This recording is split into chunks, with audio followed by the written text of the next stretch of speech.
Let's talk about adoption and gotcha day. A couple weeks ago, I was scrolling through the social medias, and I saw a post I hadn't seen in a while, and it kind of stopped me in my tracks. And it was a gotcha day post. The ones where there's a parent or parents with a child, often a minor child, celebrating the day that the parents got the kid. Gotcha. And I didn't really know about Gotcha Day until I started volunteering in the foster care system as a 20-something and started to understand the system of adoption and foster care a little bit more as a grown-up.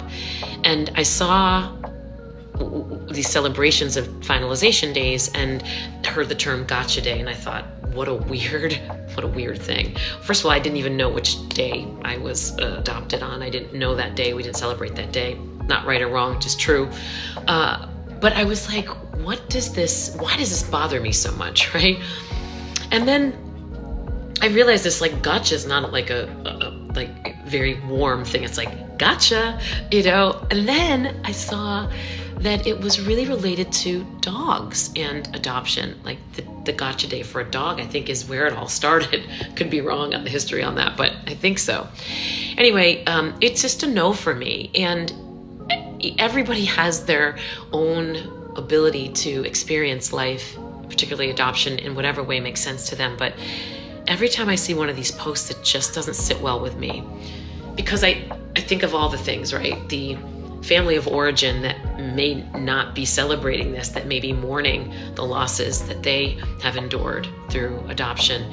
And then I think about the adopted person who may be celebrating their family of experience, the one that they're experiencing now, but also might be mourning the family that is no longer with them.